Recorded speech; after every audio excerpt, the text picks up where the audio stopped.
This year, I definitely hit a milestone. I had my 60th birthday. I will be very honest in that I did have a hard time with it because it just seemed an age that suddenly I'm thinking, how did I even get here? Leading up to my 60th birthday, I'll be very honest with you. I probably had 6 months of being very freaked out. Freaked out at the idea that suddenly I was 60 years old. And what would that mean? And what does that mean to someone who works in television? So I did a lot of soul searching. I changed my self talk, which until that point was negative. I rebalanced my life, not thinking so much about what I'm ashamed of and what I feel like I failed, into look around and appreciate what you have and hold on to what you learn from those lessons. Who was a young Pat James? A young Pat James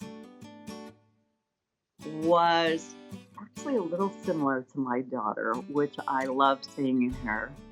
I wanted to go out there and I was going to take on the world. I actually, after high school, and I was going to go to college, but I had the opportunity to go to New York and model. I had only ever been to New York one time before.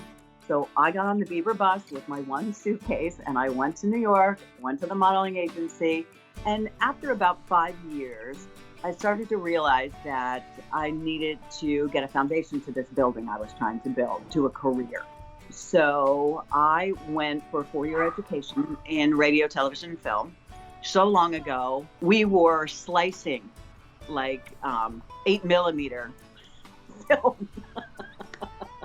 So that's how long ago it was, but I loved every minute of it. I interned at a local newsroom, and gosh, I loved that.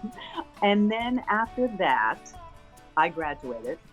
Now I needed a job. So on Friday the 13th, I accepted my first job in television. It was the beginning of the infomercials.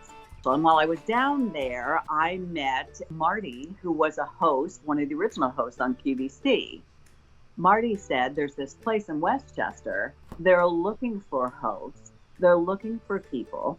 So I did come here to Westchester. I remember my car at the time had no radio, so I had a transistor radio on the seat next to me. And, I put my hand on the door to go through at QVC because home shopping was so new. When I would say QVC, people would go, QV what? So I really didn't know a lot about it.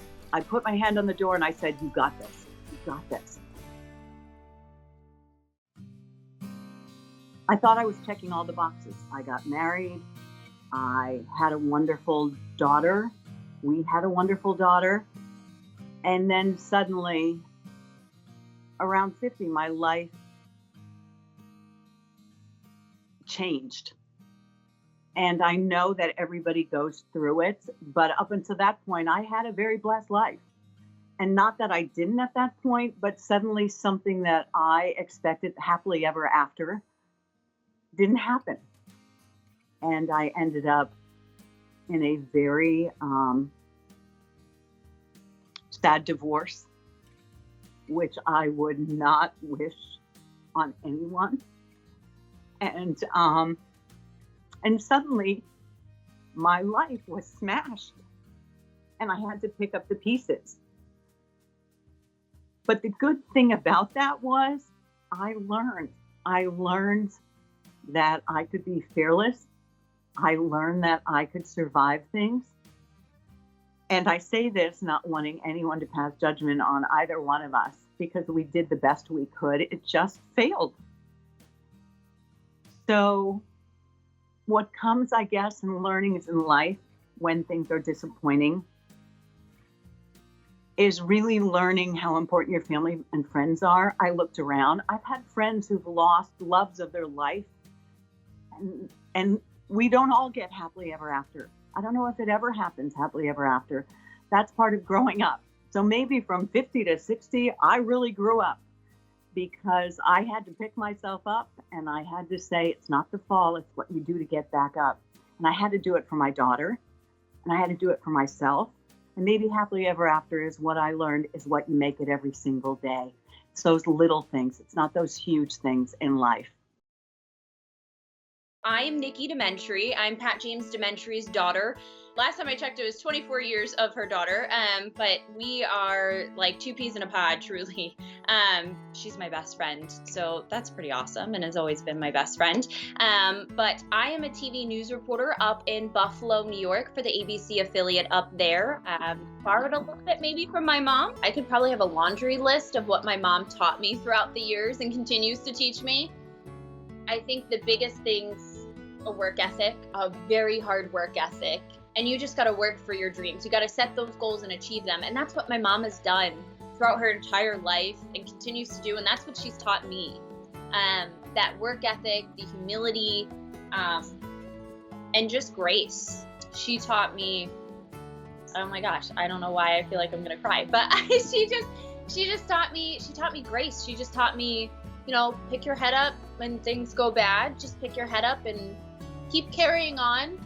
And tomorrow's going to be a better day, and just keep setting those goals and keep setting those dreams, and they'll come true if you work hard enough. And that's what she's taught me. So I'm not surprised. My daughter, Nicole or Nikki, is my world. I think every parent feels that way. I am very incredibly blessed to have a kid that when her life got turned upside down, like all of our lives got turned upside down, she made the correct choices. She made the right choices. I think one of the most amazing things that I will never forget is when she was in preschool, which, by the way, was like a stone's throw away from the house, so I could run there because she was my one and only. So I remember going there with a teacher's meeting, and up on the wall, on the windows, they had that sheet that all preschoolers do, like, what's your favorite color? Hers is pink. What's your favorite food? French fries. I know, bad, but French fries. And the last line was, what do you want to be when you grow up? And she said, I want to be my mom. It just blows my mind now that she has a job and she's learning. Although I'm like thinking, some days I have to admit, why didn't I just have her do something where she's at home on my couch? Because it's really hard to leave go. Really hard to leave go. But it's great to see her happy and successful. I think my next goal in life is certainly to appreciate and continue to be relevant at QVC and to continue to work hard and even work harder. The one thing, though, my goal is to be a good person and give back. And I haven't figured out where or what that means yet for me, but I've been doing a lot of talking for a lot of years. And I want to do something that means that I'm listening, that I'm hearing, and that I'm making a difference. In all honesty, I haven't found out what that is yet, but I'm going to figure it out. I think for my mom, the sky's the limit. That's what's next for my mom. The sky's the limit. And she'll do great things. She always does. I hit 60 and I realized that really is just a number. And I am not going to think about that one iota.